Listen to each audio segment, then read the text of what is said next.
बिस्मिल्लाहिर्रहमानिर्रहीम। अस्सलाम वालेकुम डियर स्टूडेंट्स। तो आज हम अपना क्लास 12 का केमिस्ट्री का जो हमारा टॉपिक नंबर 1.4 है फर्स्ट चैप्टर का पीरियोडिक रिलेशनशिप इन कंपाउंड्स, तो आज हम उसका फर्स्ट पॉइंट जो हमारा हैलाइड्स है उसको स्टडी करेंगे। ठीक है, जब हम बात करते हैं हैलाइड्स की, हैलाइड्स हमारे पास होते हैं एक तरह के बाइनरी कंपाउंड्स। बाइनरी कंपाउंड होने का मतलब क्या है कि जब दो एलिमेंट्स हमारे पास मिलते हैं तो हमारे पास दो तरह के एलिमेंट्स मिलकर बनाते हैं बाइनरी कंपाउंड्स। लेकिन ये हमारे पास इस तरह के होते हैं कि हमारे पास एक होता है हैलोजन का एलिमेंट और एक होता है कोई भी अदर एलिमेंट। ठीक है, यानी कि हमारे पास कोई भी हैलोजन फैमिली का एलिमेंट है, हमारे पास फ्लोरीन है, हमारे पास क्लोरीन, ब्रोमीन, आयोडीन। ठीक है, इस तरह के जब एलिमेंट के साथ कोई और एलिमेंट आके बॉन्डिंग बनाता है तो वो हमारे पास बनते हैं बाइनरी कंपाउंड्स, और इस तरह के बाइनरी कंपाउंड्स हमारे पास होते हैं हैलाइड्स। ठीक है, जिसके अंदर एक स्पेसिफिक हैलोजन जो है दूसरे एलिमेंट्स के साथ, पीरियोडिक टेबल के दूसरे एलिमेंट के साथ क्या करता है, बॉन्डिंग बनाता है। ठीक है, फॉर एग्जाम्पल हमारे पास NaCl। ठीक है, NaCl में हमारे पास क्लोरीन क्या है, हमारे पास हैलोजन है, जबकि सोडियम हमारे पास ग्रुप 1A का क्या है, एलिमेंट है। इसी तरह हमारे पास एल्यूमिनियम आयोडाइड। ठीक है, तो इसके अंदर भी हमारे पास आयोडीन क्या है, हैलोजन फैमिली का एलिमेंट है, जबकि एल्यूमिन क्या है, हमारे पास पीरियोडिक टेबल का दूसरा एलिमेंट। ठीक है, इसी तरह से हम इसकी प्रॉपर्टीज की बात करते हैं कि हैलाइड्स की प्रॉपर्टी किस चीज पर डिपेंड करती है। तो इसकी प्रॉपर्टी डिपेंड करती है upon the nature of bond, यानी किस तरह की बॉन्डिंग जो है उनके दरमियान मौजूद होती है उस पर डिपेंड करती है। स्ट्रॉन्ग है ज्यादा या फिर ज्यादा वीक है, तो उसके मुताबिक जो हैलाइड्स है उसकी प्रॉपर्टी जो है डिपेंड करती है upon the nature of bonding in that. इसी तरह जब हम बात करते हैं जी इनकी क्लासेस की कि हमने हैलाइड्स को किस तरह से डिवाइड किया है, तो हमने इनको डिवाइड किया है इनटू 2 क्लासेस, एक आयनिक, एक कोवलेंट। ठीक है, जबकि हमारे पास एक और अनदर क्लास है, अनदर क्लास हमने बनाई है पॉलीमेरिक की, जिसके अंदर हमारे पास जब दो एलिमेंट्स मिल रहे हैं तो ना ही वो मुकम्मल आयनिक होते हैं, ना ही वो मुकम्मल कोवलेंट। मींस के अगर होंगे तो पार्टली आयनिक होंगे या फिर होंगे तो पार्टली कोवलेंट होंगे। ठीक है, अब इसके अंदर हमारे पास जो हैलोजन होता है वो एक्ट कर रहा होता है as a bridge between 2 atoms, यानी कि किसी भी दो एलिमेंट्स के हमारे पास दो एटम्स है उनके दरमियान ये एक्ट कर रहा होगा एज अ ब्रिज। ठीक है, तो इधर हमारे पास हैलोजन एक्ट कर रहा होता है एज अ ब्रिज, इसलिए हम इसको कहते हैं पॉलीमेरिक हैलाइड्स।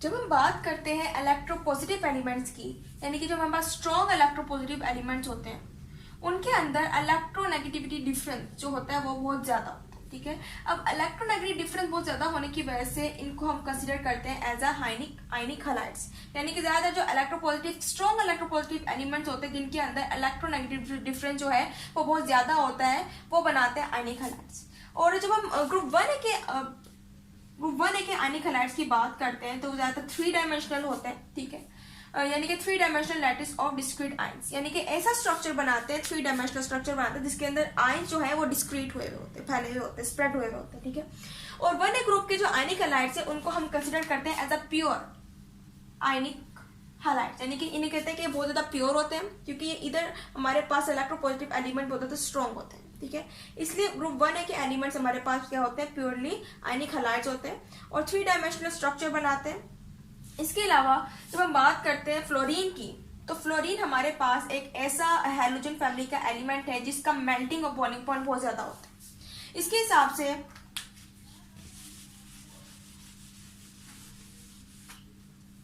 अगर हम एस्टिमेट लगाएं तो फ्लोरीन हमारे पास जो है उसका मेल्टिंग और बॉइलिंग पॉइंट ज्यादा है। इसके साथ साथ हमारे पास जो मेल्टिंग और बॉइलिंग पॉइंट है इन द हैलोजन फैमिली, जब हम टॉप टू बॉटम मूव करते हैं तो वो हैलोजन फैमिली में डिक्रीज होता है, यानी कि क्लोरीन का फ्लोरीन के मुकाबले में जो मेल्टिंग और बॉइलिंग पॉइंट है वो कम होगा। इसी तरह फिर हमारे पास ब्रोमीन का क्लोरीन के मुकाबले में कम होगा। ठीक है, इस तरह आयोडीन का तो बहुत ज्यादा ब्रोमीन के मुकाबले में कम होगा। तो इस तरह से हमारे पास जो है मेल्टिंग और बॉइलिंग पॉइंट डिक्रीज होते हैं इन द हैलोजन फैमिली, इसलिए कि फ्लोरीन जो है उसकी एनर्जी ज्यादा होती है, इनकी एनर्जीज जो है वो ज्यादा होती है क्लोरीन, ब्रोमीन और आयोडीन के मुकाबले में। ठीक है,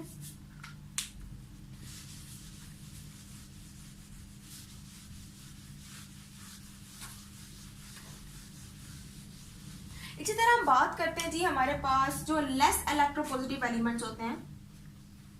ये तो हमने बात की थी स्ट्रॉन्ग इलेक्ट्रोपॉजिटिव एलिमेंट्स की जो कि बना रहे हैं आयनिक हैलाइड्स, ठीक है। अब हम बात करते हैं लेस इलेक्ट्रोपॉजिटिव एलिमेंट्स की, क्योंकि कम इलेक्ट्रोपॉजिटिव है। अब इनके अंदर इलेक्ट्रोनेगेटिव डिफरेंस जो है वो ज्यादा इंक्रीज नहीं होता है, यानी कि रिड्यूस होता है, ठीक है, रिड्यूस होता है। और इसके अंदर जो भी हमारे पास एलिमेंट्स है, जैसे हमारे पास बेरिलियम है, एल्यूमिनियम है, गैलियम है, ये सारे के सारे एलिमेंट्स लेस इलेक्ट्रोपॉजिटिव हैं, इसलिए ये ज्यादातर एक्ट कर रहे होते हैं as a partly ionic halides, यानी कि मुकम्मल जो है आयनिक नहीं होते हैं बल्कि पार्टली होते हैं, और इनके अंदर हमारे पास हैलाइड्स एक्ट कर रहे होते हैं एज अ पॉलीमेरिक, ठीक है। पॉलीमेरिक एक्ट कर रहे होते हैं मीन्स कि आयनिक के जो दो एलिमेंट्स हैं उनके दरमियान ये एक्ट करेगा एज अ ब्रिज, ठीक है। हमारे पास एक हैलाइड बनता है टिन क्लोराइड, ठीक है, जो कि पोलर है। इसके अलावा हमारे पास PCl3 और S2Cl2, ठीक है। अब ये हमारे पास जो है ये लेस पोलर होते हैं as compare to tin chloride, ठीक है। अब इस तरह से हमारे पास जो ज्यादा पोलर होते हैं वो बनते हैं हमारे पास कोवलेंट, ठीक है, क्योंकि जब हम लेफ्ट टू राइट मूव करते हैं, ठीक है, पीरियड में हम जब लेफ्ट टू राइट मूव करते हैं तो हमारे पास इलेक्ट्रोनेगेटिविटी डिफरेंस जो है, इलेक्ट्रोनेगेटिविटी डिफरेंस वो क्या हो रहा था, रिड्यूस हो रहा होता है। अब जब इलेक्ट्रोनेगेटिविटी डिफरेंस रिड्यूस हो रहा है मींस के इलेक्ट्रोपॉजिटिव एलिमेंट जो है वो लेस होते जा रहे हैं, फिर हमारे पास एज अ रिजल्ट जो भी हैलाइड बनते हैं, जो भी कंपाउंड्स मिलते हैं वो बनते हैं हमारे पास कोवलेंट, ठीक है। इस तरह से आपकी बुक में साइड टेबल में भी आपको दिखाया किस तरह से जब हम from left to right move कर रहे हैं ग्रुप 3 से आगे, तो हमारे पास NaCl क्लोराइड का आपको दिखाया गया। जैसे NaCl का हमारे पास जो मेल्टिंग पॉइंट जब वो है 808, इसलिए हम इसे कहते हैं आयनिक। लेकिन जब हम लेफ्ट टू राइट मूव कर रहे हैं, यानी कि जब हम मैग्नीशियम तक पहुंचते हैं, मैग्नीशियम क्लोराइड तक, तो हमारे पास इसका जो मेल्टिंग ऑफ बॉइलिंग पॉइंट है वो कम हो जाता है, 700 की रेंज में आता है। फिर हम कहते हैं कि हमारे पास क्या है, पार्टली आयनिक है, यानी कि मुकम्मल अब आयनिक नहीं रहता, तब क्या हो जाता है, हाफ आयनिक होता है, और इसके अंदर हमारे पास हैलोजन कर रहा होता है, एक्ट कर रहा होता है एज अ पॉलीमेरिक हैलाइड। अब हम बात कर लेते हैं कोवलेंट हैलाइड्स की। कोवलेंट हैलाइड्स में हमारे पास जब इंटरमोलिकुलर फोर्सेस की बात करते हैं, वॉन डेर वाल्स फोर्सेस की बात करते हैं, तो ज्यादातर वो वीक होती है, ठीक है। अब वो ज्यादा वीक होने की वजह से ही उनका melting of boiling point, melting and boiling point जो है वो भी क्या होता है, कम होता है। तो इस तरह से इजिली कोवलेंट हैलाइड्स बना लेते हैं। जैसे हमारे पास टिन क्लोराइड है और हमारे पास PCl3, ये क्या है, हमारे पास पार्शली कोवलेंट हैलाइड के तौर पर काम करते हैं, क्योंकि इनके अंदर जो इंटरमोलिकुलर फोर्सेस होती हैं वो वीक होती है, इस वजह से मेल्टिंग और बॉइलिंग पॉइंट भी इनका क्या होता है, कम होता है, ठीक है। इस तरह हम बात कर लेते हैं जी आयनिक कैरेक्टर ऑफ हैलाइड्स की। हैलाइड जो है ज्यादातर डिपेंड करते हैं अपॉन द आयनिक कैरेक्टर, यानी कि जब हम टॉप टू बॉटम मूव करते हैं, ऊपर से नीचे मूव करते हैं, तो हैलाइड्स का जो आयनिक कैरेक्टर है वो रिड्यूस होता है। जैसे कि हमारे पास एल्यूमिनियम फ्लोराइड है, इसका हमारे पास जो टेम्परेचर है वो है 1290 डिग्री सेंटीग्रेड, इस वजह से ये गुड कंडक्टर भी है, ठीक है।